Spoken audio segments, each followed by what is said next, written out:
So I'm going to be talking today about AI for data analysis in health research. And let me frame the conversation first. Let's say that AI existed. Okay? It doesn't, but let's say that it did. Then we wouldn't need scientists. We could ask AI to do science for us. And science would be, and that would mean that AI would be asking the questions and answering the questions. As part of the answering of scientific questions, AI would be doing the data analysis without human intervention. And that is the part that I'm going to focus on here today. The question is, can this thing that we call AI now, can it analyze health data like human experts? And what I'm not going to be talking about is whether this thing that we call AI is truly intelligence or not. That would be a very fascinating conversation, but also very, very big, among other things, because we don't have a clear definition of what intelligence is. It keeps changing, right? If you have asked someone in the Roman Empire, look, I have a machine that can multiply any two numbers. Is that intelligent? Probably the person would have said yes. The same thing if you ask someone in the 18th century, I have this machine that can solve complex equations. Is it intelligence? Yes. Or in the 1950s, I have a machine that can beat any human at chess. Is that intelligence? Yes. In fact, in the 1950s, we used to refer to these machines as electronic brains, a name that we don't use anymore. So what has happened in the last few years is that things have changed a lot. And now we have machines that can do even more tasks. They can look at medical images and do a diagnosis. They can pass legal exams and medical exams. They can write poetry. They can write computer code. They can pass the Turing test for practical purposes.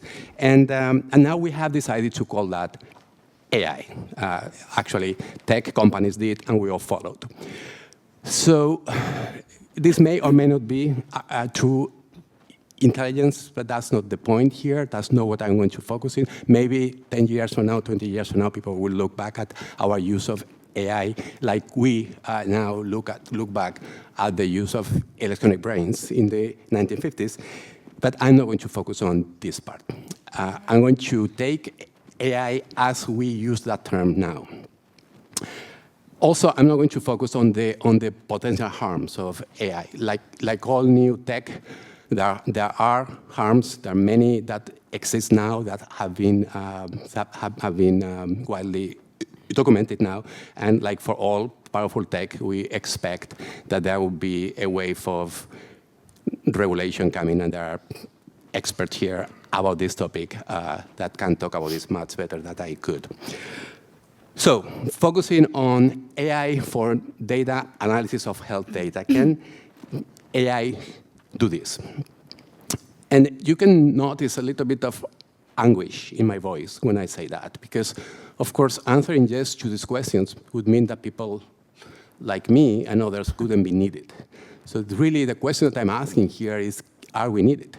Can AI do the things that we are doing? Let me just give you a couple of examples. Last year, we published a comparative effectiveness and safety study of the mRNA COVID vaccines, and we did this by doing a data analysis of the largest healthcare system in the US, the Veterans Health Administration. A couple of years before that, we also estimated the effectiveness of breast cancer, of colon cancer, methods to prevent colon cancer, also using data from a large database in the US for the large federal insurance system. And the question is, all these things were done by humans. Can AI do this without our intervention? Can, at some point or now, can we give data to machines and they will tell us which vaccine is better, or they will tell us which method for prevention of cancer is better? Now, to answer this question, we're going to have to talk about two things. We need to talk about what are the components of AI today, and we need to talk about what are the goals of data analysis in science. And I will take each of those things in turn. So the first thing, when we talk about AI today, we're talking about very large predictive models with billions of parameters that are fed to massive amounts of data, sometimes at the scale of the entire internet, almost. And on supercomputers, we have talks yesterday that were describing what a supercomputer is, using vast amounts of energy, and mostly for commercial purposes. Now, something has changed in the last few years, because before in the last decade, we didn't refer to this as AI. It was data science. And not only the branding has changed, something else has changed, which is the scale. We have much bigger models, data, computers, and much more energy usage. It is not clear there had been any conceptual breakthroughs in the last few years, but clearly we are doing it much, much bigger. So if you compare what AI is now with what data science used to be, it's really all about the scale of the models, of the data, of the computers, and the energy that is being used there. So let's talk a little bit about data science before we talk about AI, because that's going to introduce some of the concepts that we are going to need here. So data science has always been a very strange combination of words, right? Because data science, well, it's an all science based on data. Can we do science without data? So the term data science, which was introduced by tech companies, mostly for marketing first, because we want data scientists, was very quickly incorporated into academia because, well, being a data scientist was the sexiest job of the 21st century. We didn't know better at that time. And if there is something that academics want, is to look cool. So they were all these statisticians and epidemiologists and computer science that now were data scientists. So the funny thing is that most data scientists were not scientists. They were engineers, data engineers. And some of them were data scientists. But the question is, why would we refer to them, to the thing that they do, as data science, as opposed to statistics or computer science? And let me argue that there is a reason why the term data science is actually useful. If you think about science in health, in history, science was based on the generation of data via experiments or observations. So scientists have to generate the data, they have to create their databases. In the 16th century, they were written with pencil and paper, and now they are based on computers. And without data generation by the scientists, there was no science. And this started to change at some point in history because more data were available now that had not been generated by scientists. One example is when John Grant, in the 17th century in London, he used the bills of mortality for research. These were death registries. And now he was using a data set that had not been generated for science. He was using it for science. He was using it for research. And this, of course, if you think about what he was doing, he was using some form of predictive model, in this case 2x2 tables or rates, applied to very small amounts of data, using paper and pencil and using little energy, maybe a sandwich. And the point here is that he was using the same conceptual categories as AI does today. So I'm trying to put this in the context that there is not a complete break with the past. So what we have now is a much larger scale of what we have always done. And that, of course, comes with a lot of new things. Now, of course, after John Grant, there were computers and there were data analysis methods that can be very, very fast.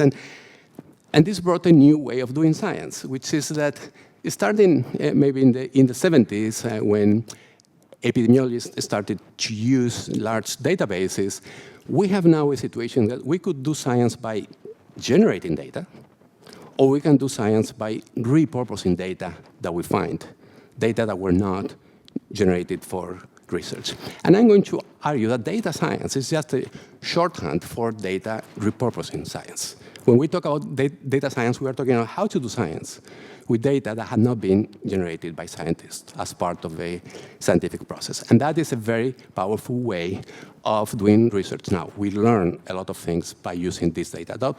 Of course, that requires a different type of skills and a different type of data. But this is now with us. This is now part of what we do. We will be using electronic medical records who were not generated for research, but for the management of patients. And we are using that now for research to learn which medical interventions work or don't work. So the question that we're asking here is, can AI do data science? Doing data generation science in the health sciences would be difficult for AI because it typically requires physical interaction with the world. So maybe in the future where we have robots that can do that.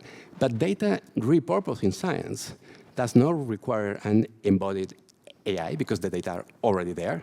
And that's really the question. Can we do this type of data science? Can AI analyze existing health data? And to answer this question, we need to define the tasks of data science. So when you ask people what is data science, a very common answer is, well, data science is what I do to gain insights from data or to extract meaning from data. That sounds very well, but it's too vague. That has no scientific content. So we need to define the tasks of data science in more detail. And it turns out that there are only 3 things that we can do with data. Only 3 things. And each of those things requires a different type of data, different type of subject matter knowledge, and different types of data analysis. The 3 things that we can do with data is, first, we can do description. We can use data to provide a quantitative summary of some feature of the world. The second thing that we can do is prediction, meaning that we can use data to map inputs to outputs. So we define these are my inputs, these are my outputs, and I map them. This is also known as pattern recognition or curve fitting. And the third thing that we can do with data is counterfactual prediction. So when we use data to try to estimate what could have happened if the world had been different. And this is a way of answering what-if questions. What if I had treated everyone with this treatment versus if I had not treated everyone with this treatment? This is what causal inference is all about. Causal inference is the contrast of 2 counterfactual predictions. And this is very different from just mapping things, inputs to outputs, as I am going to describe now. Or not.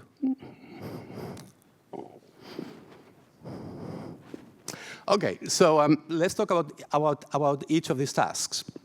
The first task is description. So let me just give you an example. We have data, and we want to know what is the proportion of people with cancer in the data. That's a very simple descriptive task, and we can do that with sometimes with very simple methods like a mean or a median or a proportion, and sometimes with more complex methods like cluster analysis.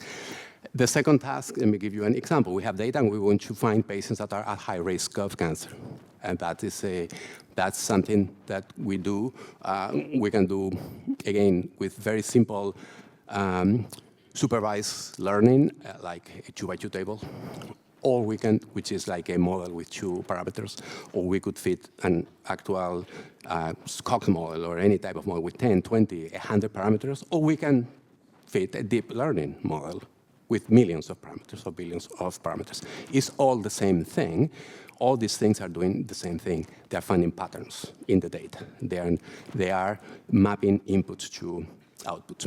And that for counterfactual prediction is, for example, if we want to know what the risk of death would be in some population if everyone had received cancer screening versus not.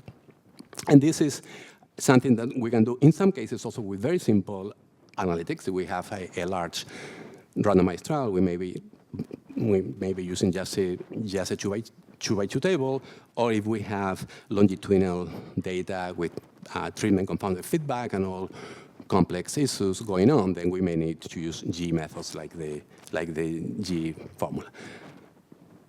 Also, there is no sharp boundary between these things, because if we're using description of a group and description of this group, and we start to make a comparison there, now we're moving into pattern recognition.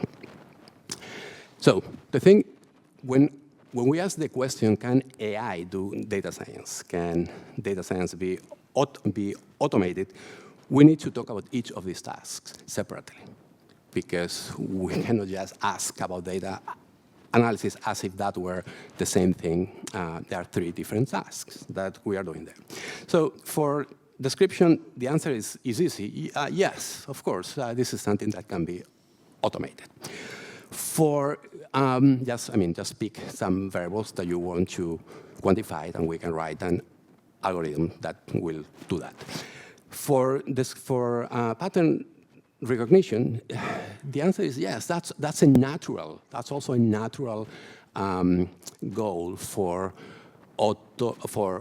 automated data analysis, because if you think about what we need here, we need data, we need an algorithm that does the mapping, and we need some metric to assess how good the mapping is. And if we have those 3 things, we can have a machine learning algorithm that does all or most of the work here. And that is what deep learning does. In fact, data science, machine learning used to be almost only about this. It was most of what was being done when people were talking about machine learning was this, not nothing.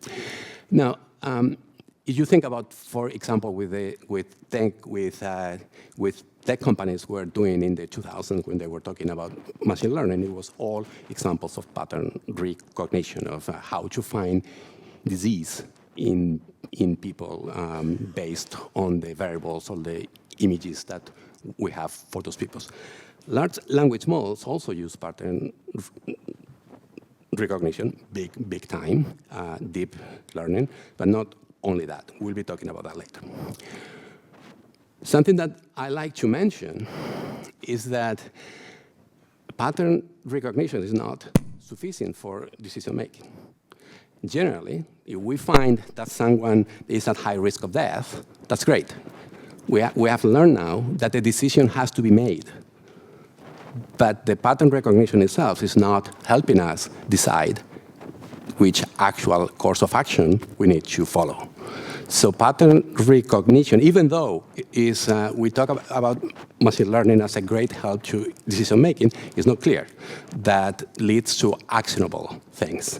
If we want to guide decision making, we need counterfactual prediction. We need to know what happens if you do this versus if you do this.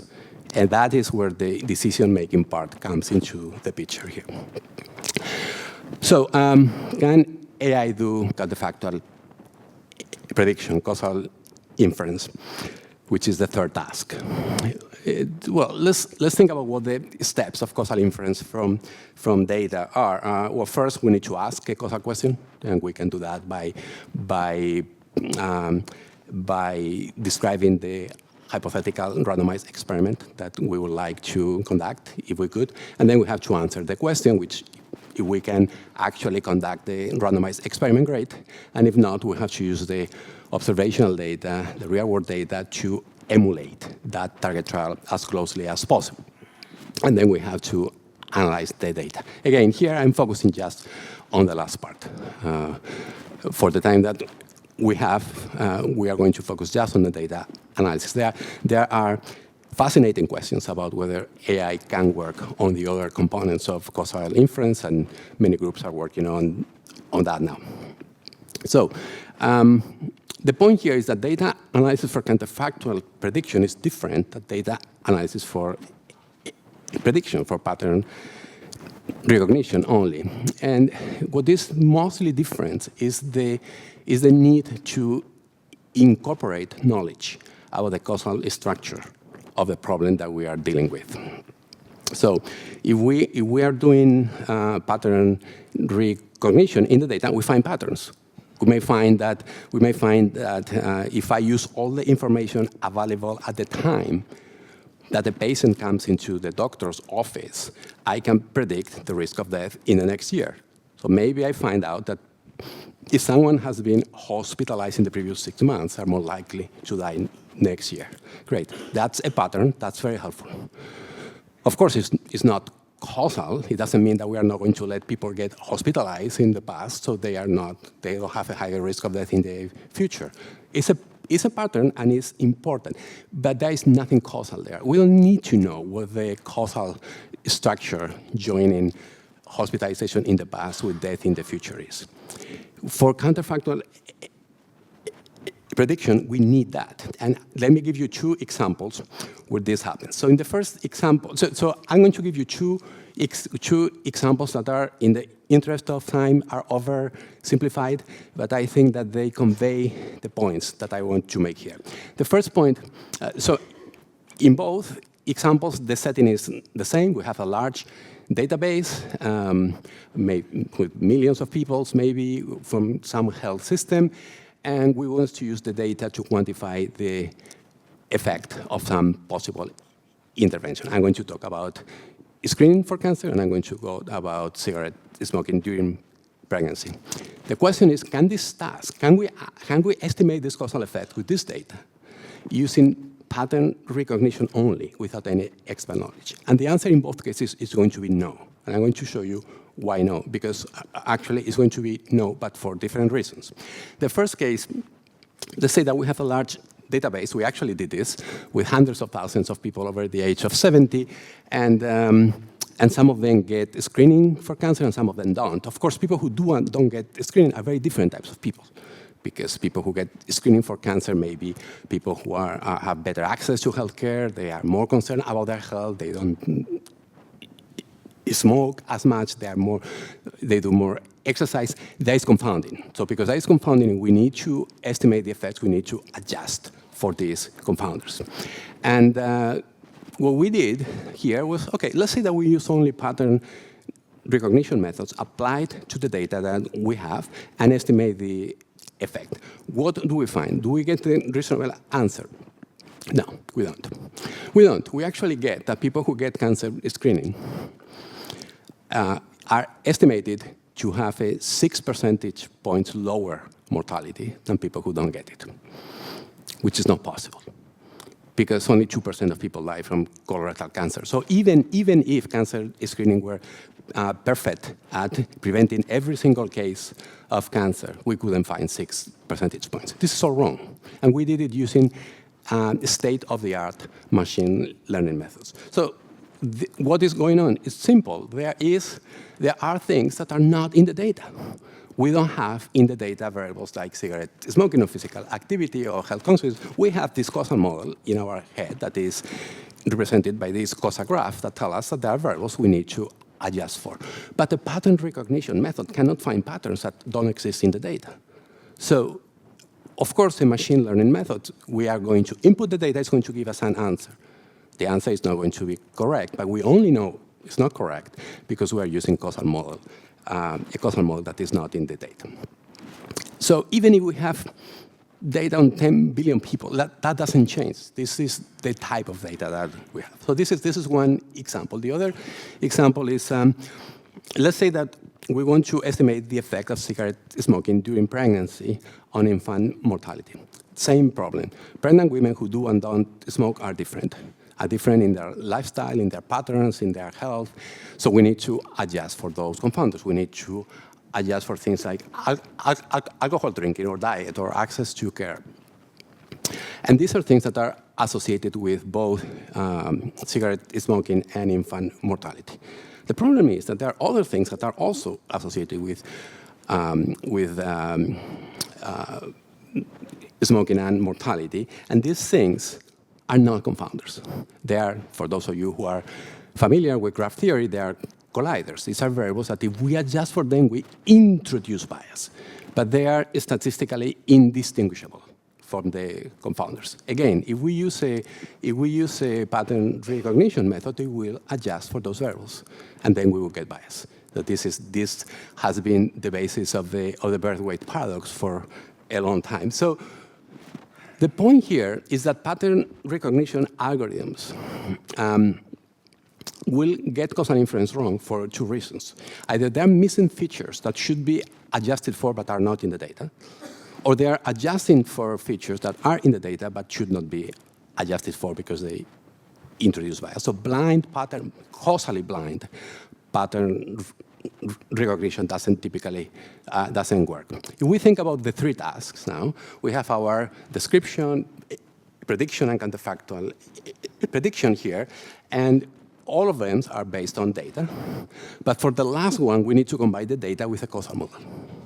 And that is really the difference between making inferences about causal effects and not making inference about causal effects. The fact that there is a causal model there.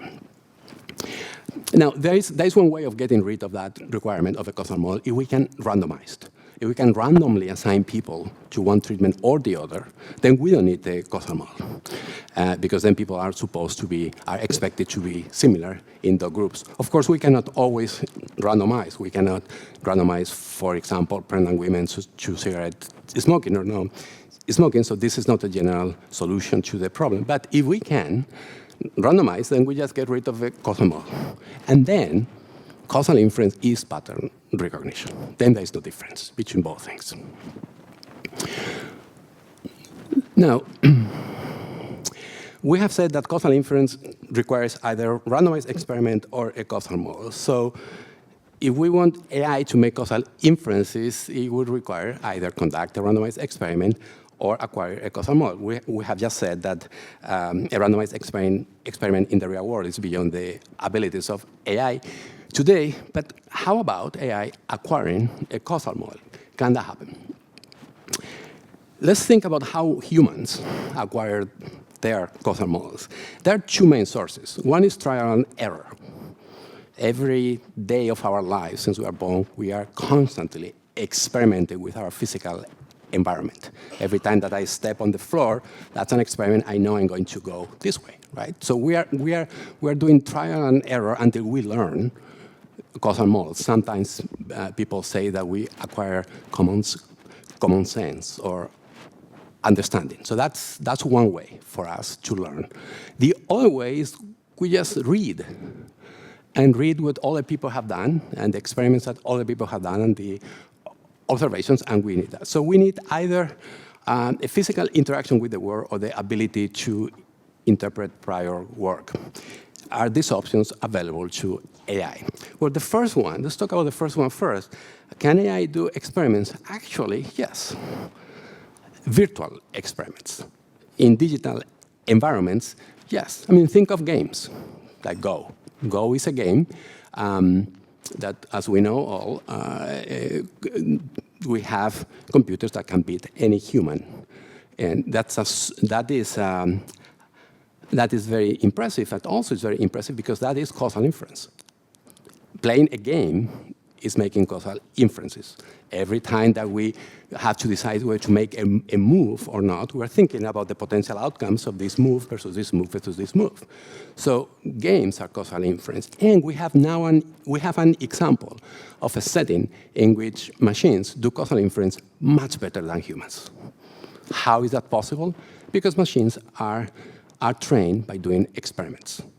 Exactly the same as humans do. Well, not exactly the same, in a much less efficient way. To play at the level of a human, a machine has to conduct many more experiments, an order of magnitude more experiments than a human. And that is, when I say experiments, I mean playing games against other machines.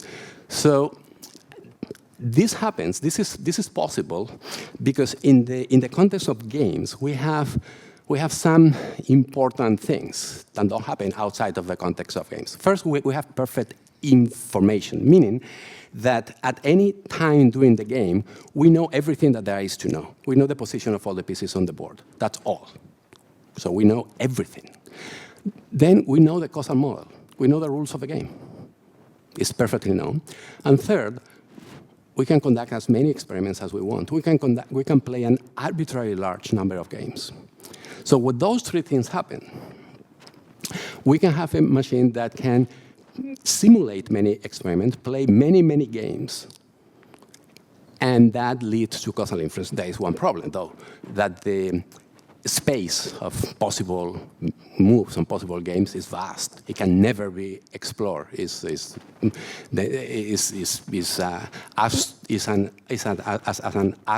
astronomically large number. So we cannot expect that the machine playing games at random will be better than a human. That's where reinforcement learning comes into the picture. Because what reinforcement learning algorithms are ways of doing trial and error for machines in a much more efficient manner than if we were just asking machines to play games at random. So through different training episodes, we can give feedback for each move. So essentially, what reinforcement learning does is that you do a move, you make a move, that move has a feedback, that feedback is used to decide in which direction to go next. And by using this very clever, this very clever method, we can have machines that can actually play games better than humans. So AI today is not only pattern recognition, it's also experimentation, this form of experimentation. So I was really missing that part when I was telling you what AI was. Not only there is neural network with billions of parameters, we also have training with reinforcement, with feedback. So the funny thing about games is that if we have perfect information and we know the rules of the game, well, then we don't really need to collect data. We can simulate all the data because we know everything that there is to know. So we just use the rules of a game to simulate data and do everything. And this is why AI has been so successful in these settings in which we can do that, which raises the question, of course, of whether everything else is a game too. We can use this trick for everything else. The answer is no. If you start thinking about more complex things in which we don't have these three characteristics, think of the general case of health data science, well, then we don't have perfect information. We're far from having perfect information. We don't have all the variables that we would like to have. We don't know the rules of the game. It's too complex. We're talking about the human body, human physiology, and how it interacts with the environment, far from knowing the rules of the game, the whole causal model here. And of course, also, we cannot determine every time that we do a simulation. We don't really know if that's good or bad. The whole thing breaks down when the complexity of the system is great. So this is not a general way of doing it. But we have this other possibility. What if AI could acquire causal models like humans do? Because, of course, humans cannot do experiments for most things. We have to do causal inference without experience by combining data and a causal model. What if AI could do that? And, well, where do causal models come from humans when we cannot experiment? As I said, we use data. But not the data that we are studying now, but data that was generated in the past by us or by other people. We used that data to generate our causal model. And that causal model is then combined with our study data to make causal inferences. So humans learn from humans and from previous experiments and previous observations. So can AI learn from humans too? And now we are here. We are in the world of large language models, in which even though LLMs don't have a built-in causal model of the world, but they may be able to act as if they have learned one. And let me explain, let me go over an example that illustrates how this happens. So this is Chat GPT 3.5. This is ancient history now. This is very, very old, but it's very useful to make this point. I asked this question. This is from February or something. It said, I asked the question, Miguel was alive at 5 p.m. and also alive at 9 p.m. Was Miguel alive at 7 p.m.? And the answer was, it's not possible to determine with certainty. Okay.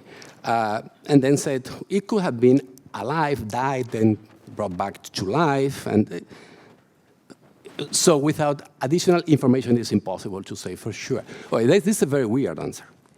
This is not the answer that we would expect from a human.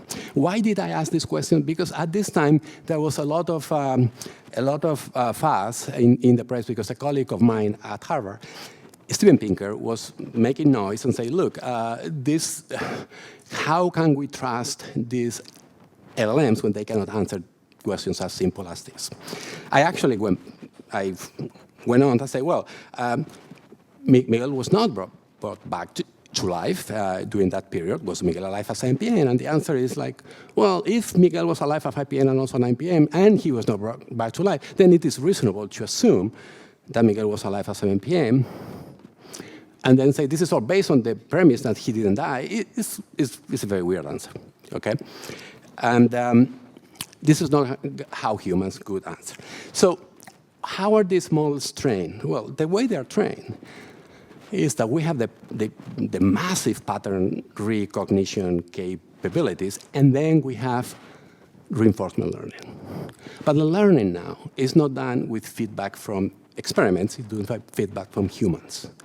So these models, as was discussed yesterday, they have outputs, and these are given to humans, and humans say this is correct or not correct, this is preferred or not preferred. The feedback comes from humans, and the humans are, and the model is using that feedback to determine what to say or what not to say. If something is determined to be wrong, the model we have we will have a very positive feedback. If the model is saying something that is criminal or offensive, it will have very not a positive feedback. So by doing this in clever ways, these models change, learn, and become what they are now. The problem with this method, of course, is that it doesn't scale well. So there is a massive bottleneck. We have to hire hundreds of thousands of humans to do this work, or we have to invite them to do this work. In any way, we don't know exactly how this is done, but in many cases, but this is how it works. And after doing this for a while, this is what happens. A few weeks later, I go back to ChatGPT 3.5 and say, on Saturday, Miguel went to the movies at 6 p.m. and walked back home at 8 p.m. Was Miguel alive at 7 p.m.? Yes. That's it. Yes. And actually, it can explain why. The model is the same. The pattern recognition is the same. The data that the model has been trained is the same. What has changed in a few weeks is the human feedback. So the way these things are learning is not only pattern recognition, it's also human feedback. So that is what we have in AI today. We have to add that component of human feedback of every reinforcement learning. And some people ask questions like, well, is this the way towards true AI? And there are two fields. That is one side that say, yes, this is it. I mean, wait until you see everything that can be done just with pattern recognition and reinforcement learning. Other people say, no, this is a dead end. We are not going to get you through artificial intelligence by doing this. I don't know what the answer is. This is not what I'm qualified to discuss here, but I can ask the humbler question: is this the way towards automated analysis in health data science? Well, we have seen that we can largely automate analysis for description prediction, and in some cases for counterfactual prediction. So there is no reason to doubt at this point that using this AI tech, we will be able to improve causal inferences very much by using this method. The problem is that we don't know how feasible this is, how fast it's going to happen. There are many things that we don't know, and the reason is that the cutting-edge tech here is opaque. We know very little about how it works. We don't know the model size and structure. We don't know the data it was trained on. We don't know the type of amount of human feedback. We don't even know really the computer architecture and the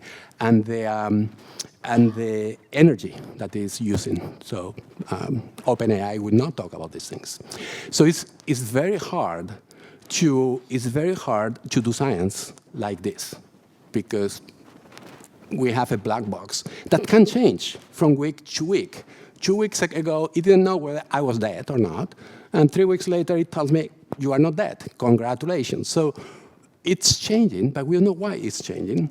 We don't know when it makes a mistake, why, when it have a success, why. So this is really not the way to do science now.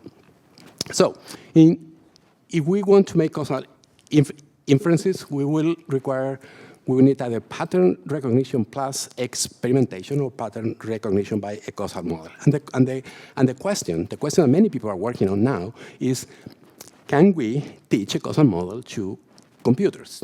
One way of doing this that was proposed in the past is essentially we feed causal graphs into computers, which is kind of the rules-based AI from the 1970s. Or what is a possibility now is that maybe we can use large language models to extract causal graphs from text. I know there are people in this room who are currently working on these topics. We are also working on similar issues.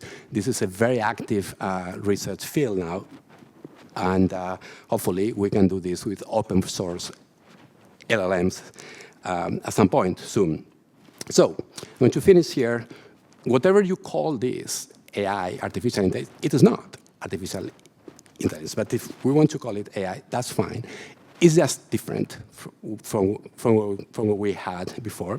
It has very promising applications. We have seen that data analysis can be largely automated. And this is the time to be cautious and open-minded, because when giving a talk like this, my main concern really is that I say something that 10 years from now people will laugh, because we don't have a good intuition yet about what is possible and is not possible. And I always remember what Lord Kelvin said when he said that heavier than air flying machines are impossible. Well, we still don't know what is possible for AI. So thank you very much.